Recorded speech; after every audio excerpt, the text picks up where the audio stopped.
Boa noite, tudo bem com vocês? Tô aqui. Vamos, né? Dar continuidade aí na nossa aula.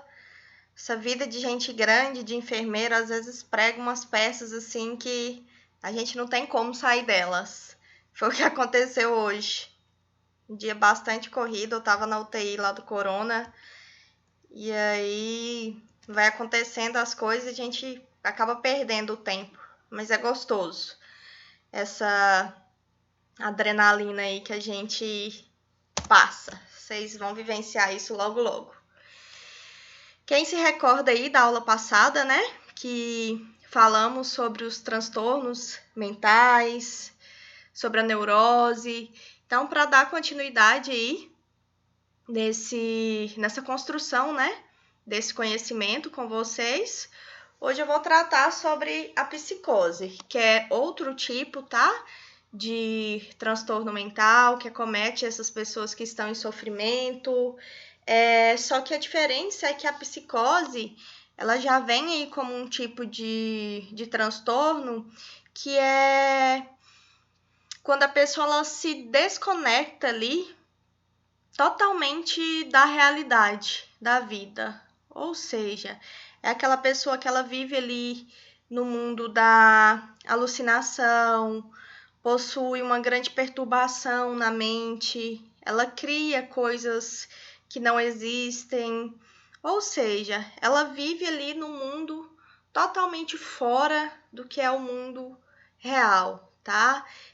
Quando a pessoa ela passa a ter ali uma perda, né, do contato com o mundo, com a vida real. Esse indivíduo ele deixa de ter o contato, então ele vive no mundo da lua, como se diz, tá?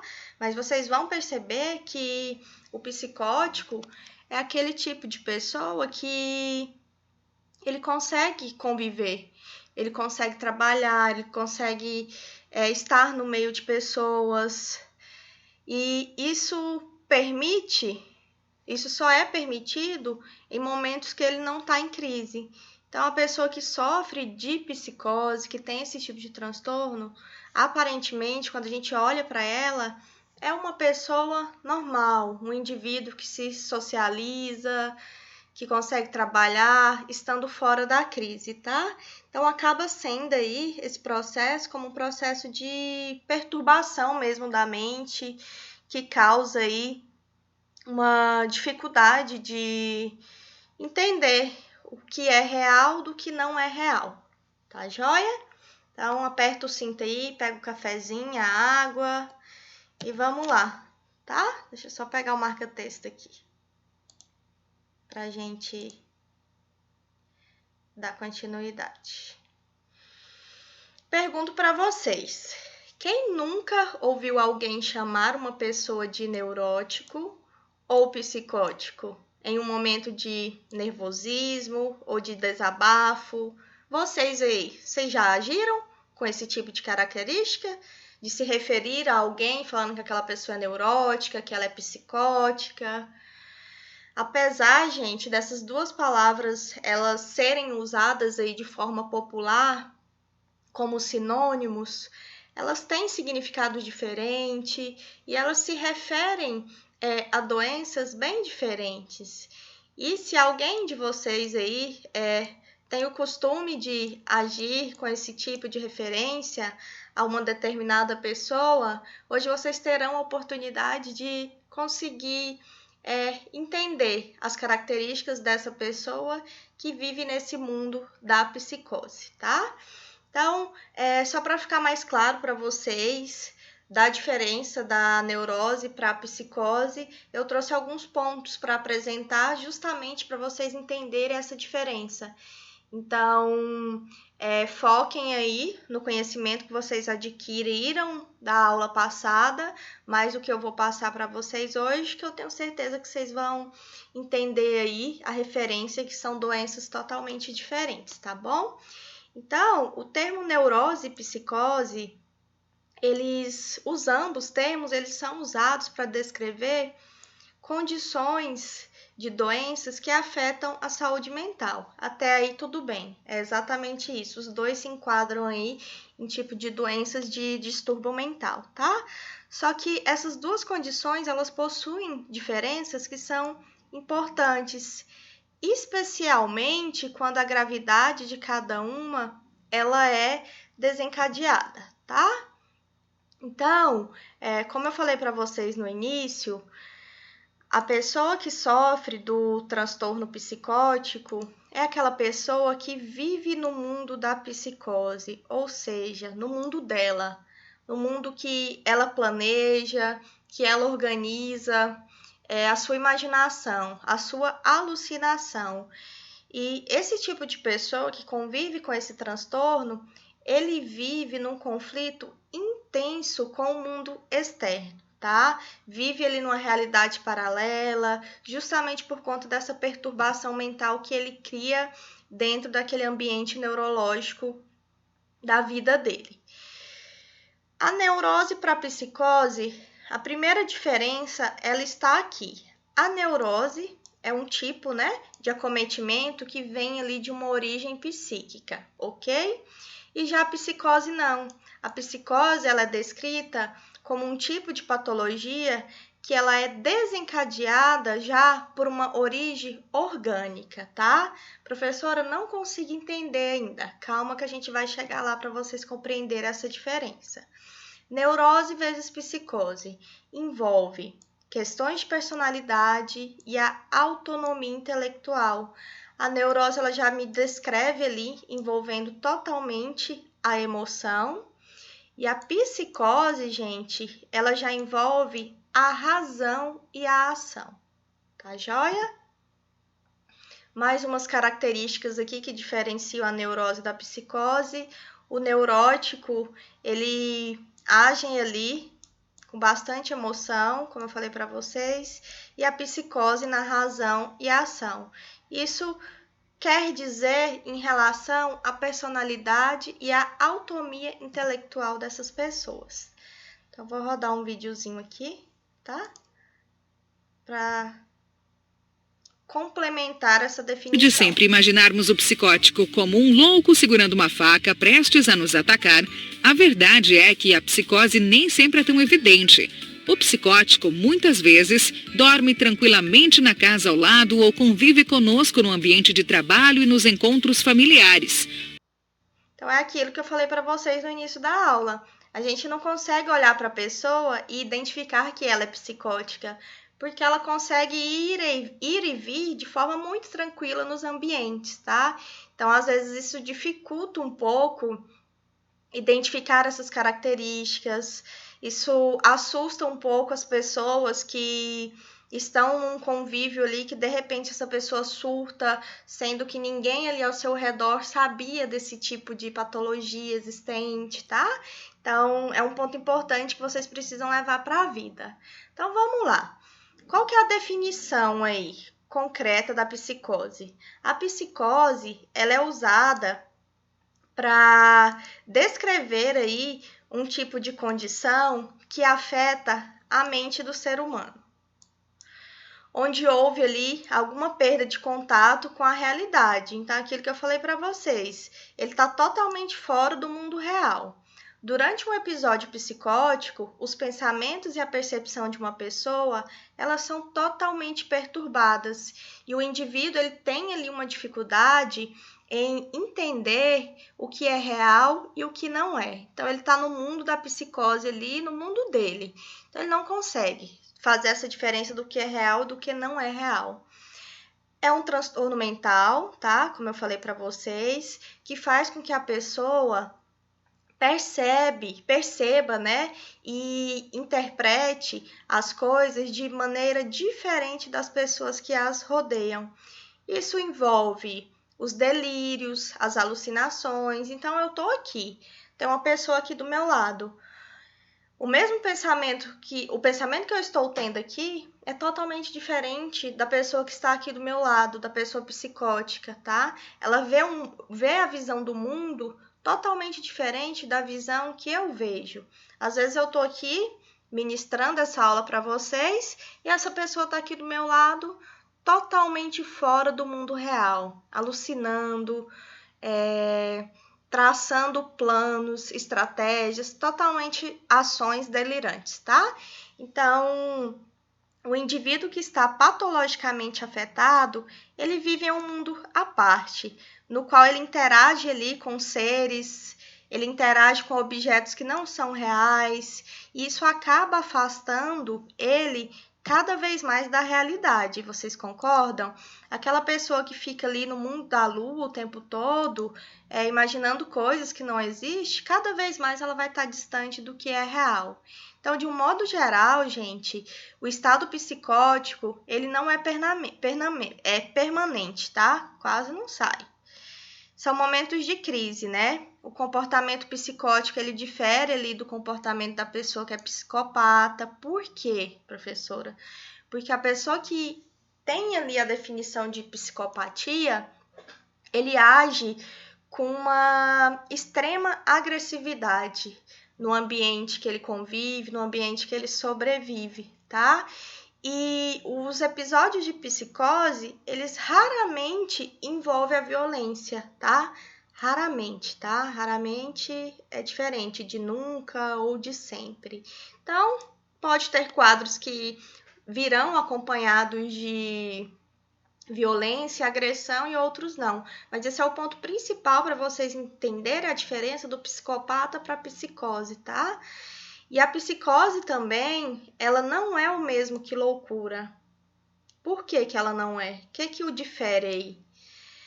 Que é a descrição tanto médica quanto legal para uma pessoa que não pode ser responsabilizada pelos seus atos. O que esse parágrafo quis nos dizer? Que a pessoa, quando ela é diagnosticada ali como um estágio de loucura, ela acaba sendo impedida de seguir, de praticar as atividades da vida diária. Ele não é responsável mais pela vida dele, né? E é diferente, na psicose eu não chego nesse nível. Então é por isso que o psicótico ele não pode ser considerado como uma pessoa louca, tá? Então, para reforçar, o psicótico ele vive ali no mundo da psicose, conflito total com o mundo externo, numa realidade paralela, tá? As neuroses e psicoses, elas originam ali nos conflitos do ego com as suas diversas instâncias governamentais, ou seja, elas acabam refletindo ali em um fracasso ao funcionamento do ego, que se vê em dificuldade para reconciliar todas as várias exigências feitas a ele, ou seja, eu não tenho controle. O meu ego, ele é tão alto, ele é tão grande, eu tenho uma cobrança tão tão forte que eu acabo conflitando com o meu ego, porque eu não consigo superar as expectativas que eu mesmo criei dentro daquela minha realidade paralela, tá? Então, quando o paciente está fora aí de um período de crise, ele tem condições, tá, de tomar conta de si mesmo, da sua vida, vivendo ali praticamente de uma forma normal, alimentando sonhos, criando expectativas, tá? Se relacionando com outras pessoas, tendo seus desejos. Só que, infelizmente, quando ele começa a delirar, a alucinar, ele parece ali que se transporta para um universo totalmente diferente, um universo cheio de fantasias, no qual tudo é possível e as contradições elas convivem ali sem problema algum. Para ele tá tudo normal naquele mundo paralelo, tá? E isso ocorre, gente, geralmente quando a pessoa está vivendo ali numa situação de vida sob pressão, tá? Alguma coisa relacionada ao seu sistema nervoso central, alguma tensão também que ocasionou por algum fator físico, certo? Psicótica ou indivíduo afetado pela psicose. O que é isso? É um tipo de personalidade desorganizada e incapaz de socializar de uma forma normal. Tem uma perda ali do controle voluntário dos pensamentos, dos seus impulsos e também das suas emoções. Ok, coloquei para vocês quais são as definições da psicose. Agora vamos discutir sobre os sintomas desse tipo de transtorno. Os dois principais, gente, sintomas da psicose é o delírio e a alucinação, certo? Bem tranquilo para vocês, né? Falar sobre esses sintomas. A alucinação é quando ali uma pessoa ouve, ela vê, alguns casos ela pode sentir algum determinado cheiro, saborear coisas que não estão lá. Então, dentro desse sintoma de alucinação, é comum também eles relatarem que eles costumam ouvir vozes, tá? E o outro sintoma também que é principal é o quadro de delírio. O delírio já vem ali quando uma pessoa ela tem crenças fortes que não são compartilhadas por outras pessoas, uma ilusão comum, alguém acreditando que há uma conspiração para prejudicá-lo. Então ele vive aqui naquele mundo de delírio que ele mesmo criou e se esconde, tá? E o delírio e a alucinação nos traz aí, né, um questionamento sobre a frustração na vida, um conflito entre o ego e o mundo externo, a perda da realidade, ela acaba sendo irremediável. O sujeito ele cria uma nova realidade de acordo com o seu desejo. Então tá aqui o sujeito, o nosso paciente, e ele está criando aqui, vivendo no seu mundo paralelo. Vocês estão entendendo, gente? Tá tranquilo?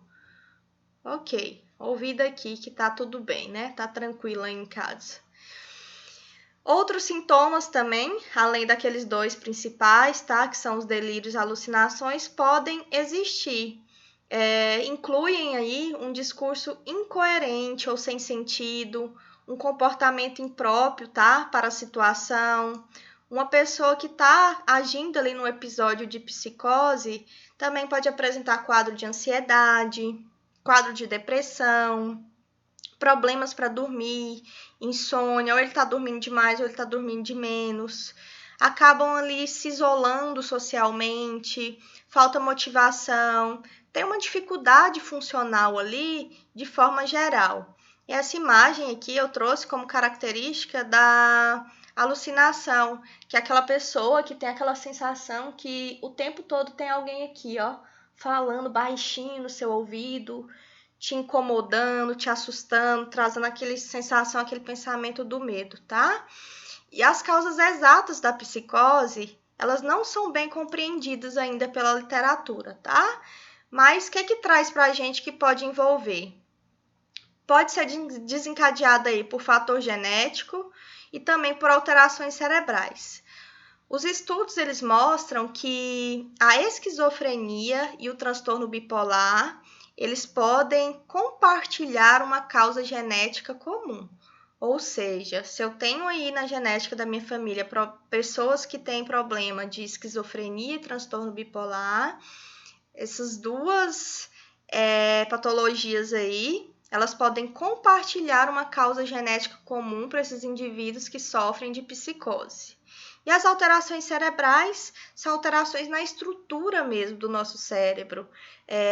Alterações ali que são causadas por certas substâncias químicas, são encontradas por pessoas psicóticas. Varreduras cerebrais revelam redução da massa cinzenta no cérebro de alguns indivíduos com história de psicose. É um achado de diagnóstico, né? O que pode explicar aí o efeito no processamento do pensamento dessas pessoas, tá? E o hormônio também, e o sono, ele vem também como uma causa da psicose. É bem comum a literatura trazer para a gente exemplos de psicose pós-parto, né, aí nas mulheres. É aquele tipo de psicose que ocorre aí, normalmente no puerpério, dentro ali de 2 semanas, e as causas exatas, infelizmente, elas ainda não são conhecidas, mas muitos pesquisadores acreditam que isso pode ocorrer justamente por essa mudança aí dos níveis hormonais, né? E os padrões de sono interrompidos, tá joia? E outras situações de causas também que a literatura traz que a psicose ela pode ser desencadeada uma experiência traumática que aquela pessoa vivenciou na sua vida, seja na infância ou seja na sua fase da vida adulta, por um tipo de abuso, por um tipo de algo trágico, né, que aconteceu na sua vida. O estresse, ele pode desencadear também um quadro de psicose, uma condição física como um tumor cerebral, algum efeito colateral de medicação prescrita, uso indevido de álcool e drogas. Então, tudo isso também são causas da psicose. Então, quantas vezes um episódio psicótico ocorre e quanto tempo ele dura, isso pode depender da causa subjacente, tá? Então, não tem nada fixo, não tem nada comprovado, tudo vai depender da causa que o levou a entrar nessa crise, tá joia? Então, dependendo dessa causa subjacente, a gente consegue estudar e estruturar aí por que que ocorreu e quanto tempo isso vai durar, tá? Então, dentro da psicose, a gente subdivide nesse contexto, nesse sofrimento desses determinados tipos de transtorno. Pessoas que sofrem com psicose, elas podem evoluir como pessoas paranoicas, com a esquizofrenia e com a alteração severa do humor, tá? Então já comecem a perceber aí a diferença da neurose para a psicose. A neurose a gente tratou outros tipos de transtorno, né? Tenho certeza que vocês se recordam, que vocês assistiram a aula. E já na psicose a gente vai discutir a paranoia, a esquizofrenia e as alterações severas de humor. A paranoia. Quem tem aí alguma característica de ser paranoico? Será? E aí, o que vocês acham? Não sei, né? Vamos lá entender então, para a gente ver, caracterizar. A pessoa que é caracterizada como uma pessoa que sofre de transtorno por paranoia é uma característica ali de um transtorno de personalidade delirante, tá? Relativamente compatível, tem dificuldade de conviver socialmente ali com pessoas, tem uma característica de ser extremamente ciumento, características de viver ali com sentimento de perseguição, sentimento de grandeza, tá? Então, as pessoas paranoicas são aquelas pessoas que se preocupam demais com tudo, com o ambiente à sua volta. Eles acham que sempre algo de ruim pode acontecer, tá? Então, essa é a primeira característica as primeiras características do transtorno que a gente vai estudar, a paranoia. Já a esquizofrenia, ela vem aí com um tipo de transtorno que as pessoas costumam evoluir ali com características extremamente violentas, né? E eu trouxe aqui um videozinho para caracterizar esse tipo de transtorno de forma didática para vocês. A esquizofrenia, por sua vez, é mais desestruturante no que diz respeito aos laços sociais. O esquizofrênico tende a estranhar a si mesmo, ou seja, parece haver um afastamento da própria personalidade, e ele pode chegar ao ponto de não se reconhecer mais no espelho. O delírio, na esquizofrenia, frequentemente é incompatível com a realidade, podendo haver inclusive a presença de alucinações. No filme Uma Mente Brilhante, é retratada a história do grande matemático John Nash, que sofria de delírios de perseguição e alucinações, e ainda assim foi um excelente professor e pesquisador durante toda a vida. Totalmente psicótico, né? Vivendo nesse mundo aí de perseguição, de alucinação, no seu mundo paralelo. E já o terceiro tipo é o transtorno de humor, tá? Que eu trouxe também em forma de vídeo, só para vocês compreenderem a diferença entre As alterações severas de humor há um forte empobrecimento afetivo, sentimentos de apatia e desmotivação. Parece haver um desaparecimento da energia e, consequentemente, da iniciativa. A pessoa pode permanecer inerte durante horas em um canto qualquer da casa.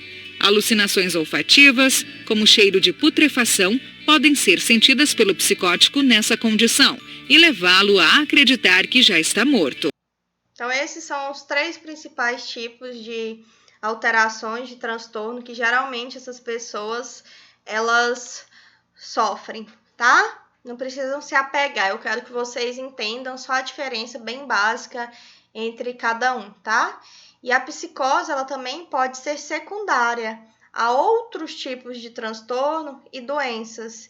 Então, às vezes aquela pessoa evoluiu ali com um tipo de doença e a partir dessa doença, um fator secundário, ela evoluiu com a crise de psicose. Então, o tumor cerebral ou cisto, ele pode desencadear aí, tá? Um fator secundário. A demência, como a doença de Alzheimer, doença neurológica, como a doença de Parkinson, o HIV e outras infecções que acabam afetando aí a região cerebral, alguns tipos de epilepsia, o AVE também, ele pode vir aí com uma causa secundária da psicose, tá?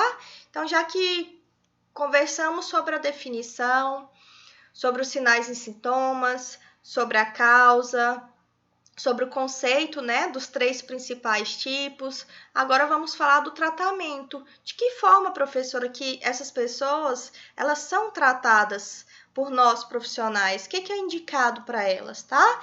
Então, o tratamento para o quadro da psicose, ele envolve aí uma combinação de várias terapias.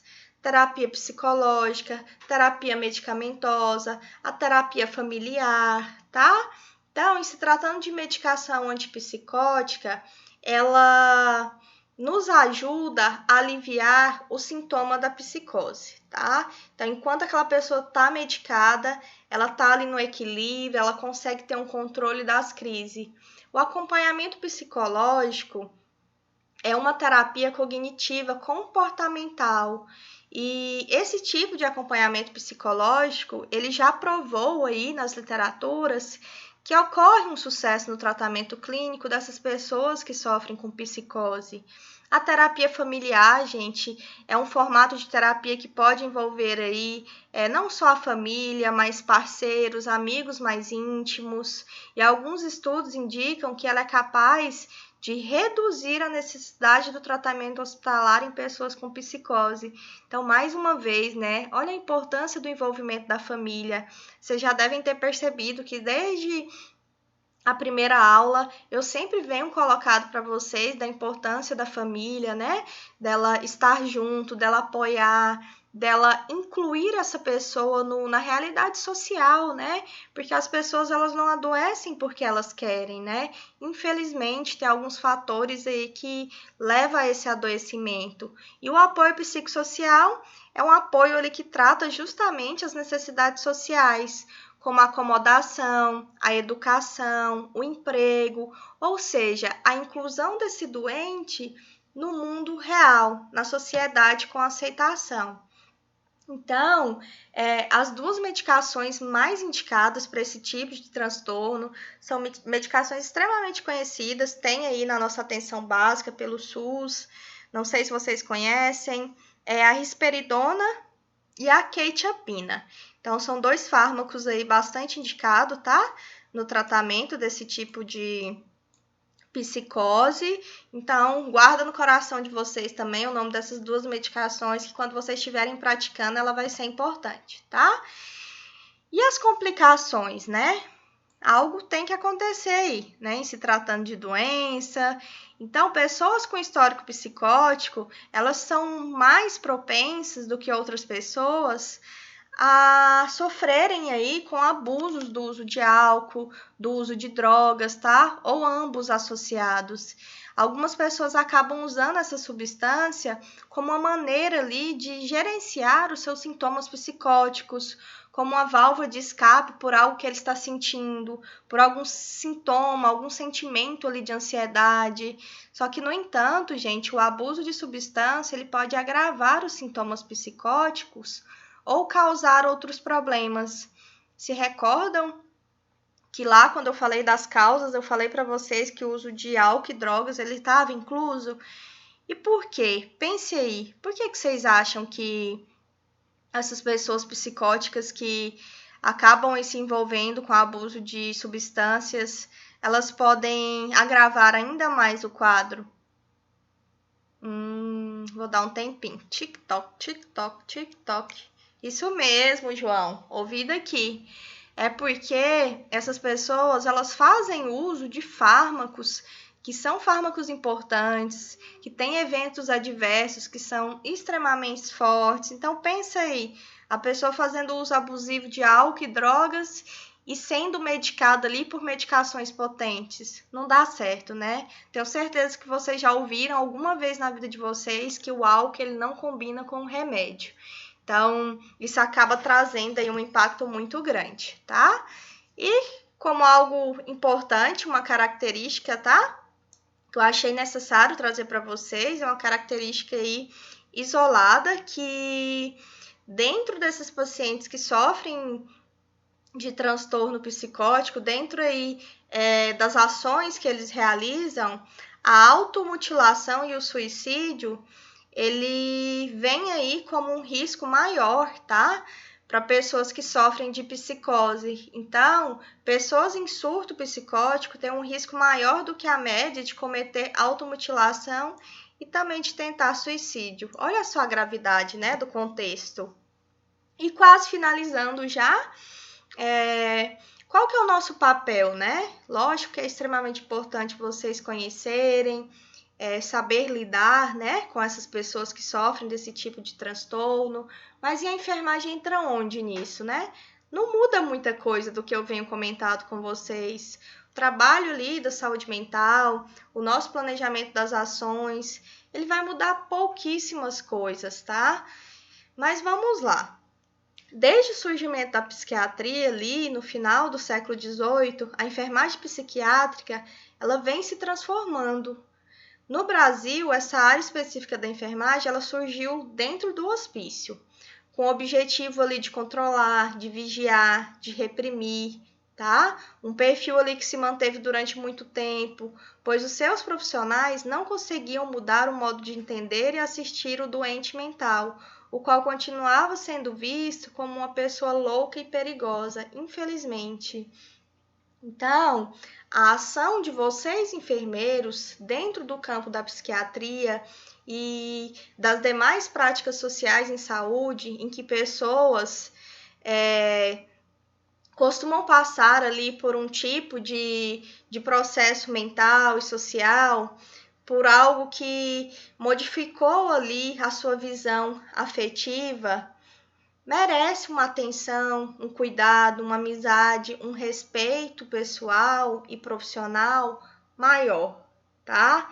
Então, os profissionais de enfermagem atuais, eles têm aí um maior interesse em compreender a experiência dos familiares, sempre a nossa base, no convívio com as pessoas com transtorno mental, em conhecer ali as suas dificuldades do seu cotidiano, as suas percepções em relação ao serviço, né, de saúde mental e principalmente de demonstrar as necessidades ali relacionadas a esse processo, tá bem?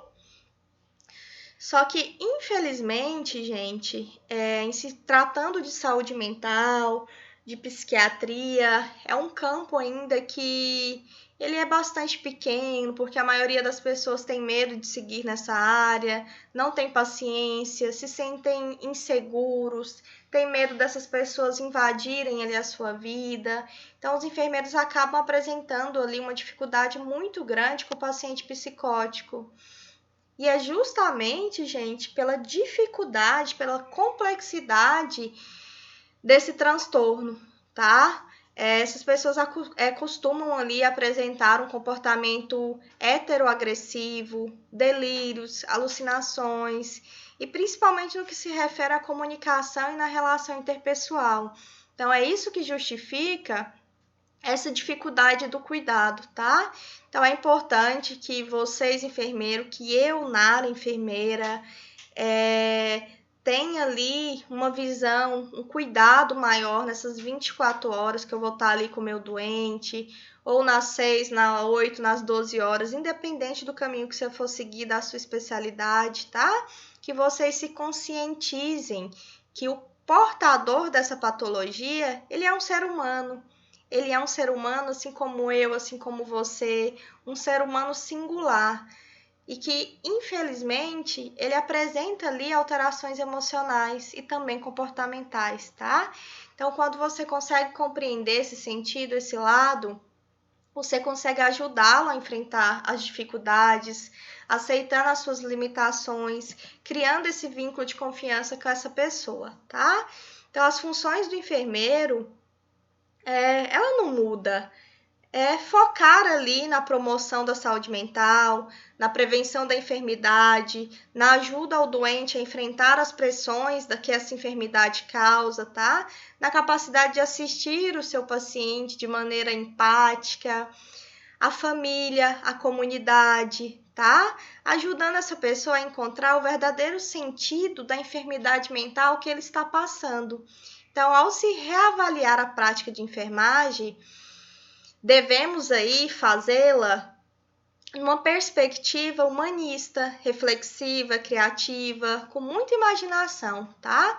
Considerando aí como categoria central da profissão o cuidado compreendido como um processo dinâmico, inovador e também mutável.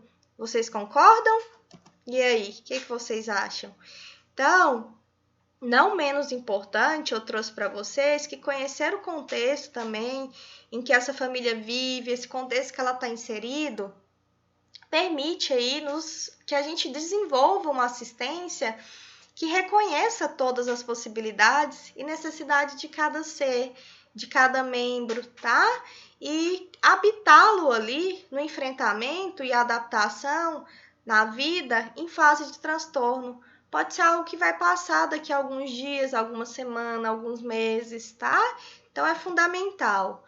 E para não fugir muito da nossa prática, né, da nossa organização, do nosso planejamento, o processo da enfermagem ele está extremamente envolvido aqui, tá? Nessa etapa desse cuidado, fazendo ali uma coleta bem feita durante o histórico, a anamnese, a entrevista, observando, tá, gente?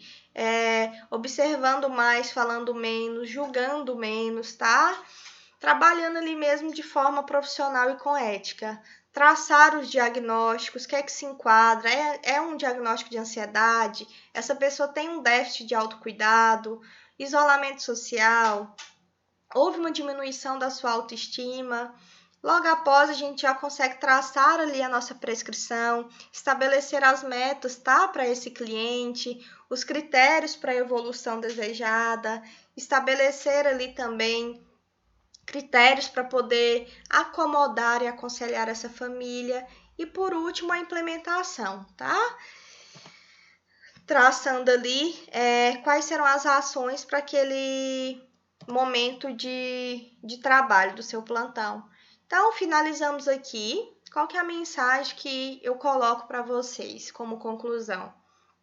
Faz-se necessário, tá, que vocês, enfermeiros, que forem optar aí por atuar nessa área da saúde mental, primeiro vocês tenham um olhar para dentro de si mesmo. Verifiquem se é realmente isso que você quer, se é essa área que você quer seguir, tá? Verifica se você é capaz de se ter o amor, a determinação, a paciência, a autoridade e a empatia suficiente para poder dividir com essas pessoas, tá, gente? Eu digo pessoas porque são pacientes, são seres humanos, é a família, tá? Porque entendam de maneira muito transparente e honesta que eu tô passando para vocês, que vocês vão se deparar com situações extremamente difíceis, extremamente assustadoras, que podem, às vezes, lhe frustrar, lhe causar insegurança, tá? Então, deparar com diversos problemas e processos que a gente não gostaria é comum na nossa vida, é comum na nossa profissão, tá? E dentro da saúde mental e dentro da psicose, mais ainda. Então, estejam certos do que realmente vocês vão querer para a vida de vocês, qual área seguir, ainda mais agora que vocês já estão aí no 9º período, caminhando para o 10º. É um momento muito importante de reflexão, tá? Eu sei que o mercado não tá fácil, às vezes a gente não tem nem a opção de escolha, que a gente quer trabalhar, quer trazer o sustento, né, para nossa casa, colocar em dia tudo aquilo que a gente sonhou, mas é importante ter aqui, ó, dentro da mente e do coração de vocês, aquilo que realmente faça vocês vibrarem e brilharem os olhos. Isso faz uma diferença muito grande no cuidar e na entrega do resultado, tá? Então, para finalizar, eu trouxe que nós somos o que realizamos e não o que dizemos que somos. Então, mão na massa, tá?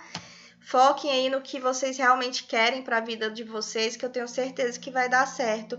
E só como curiosidade, se vocês se recordem, lá na nossa primeira aula, eu passei para vocês o filme da Anice, né? O Coração da Loucura. E dentro daqueles personagens, muitas pessoas ali tinham característica de psicose. E como que eles trataram essa psicose? Com a arte, tá? Então, só por curiosidade mesmo, eu trouxe aqui, parem aí o vídeo um pouquinho, faça a leitura, só para vocês buscarem ali que dentro daquele filme também existiu ali características de pessoas que sofreram ali com quadros de delírio, de ansiedade, e que eles conseguiram reverter a situação trabalhando com a arte. Foi muito importante, né? Então, finalizo aqui com vocês, tá? Obrigada por quem ficou até aqui. Qualquer dúvida, você já sabe onde me encontrar. E boa aula, bom descanso, tá? E boa semana aí para todos. Corpo e alma não podem ser separados para fins de tratamento, pois eles são um só e indispensável. Mentes doentes, elas devem ser curadas, bem como corpos doentes. Não é isso? Tchau!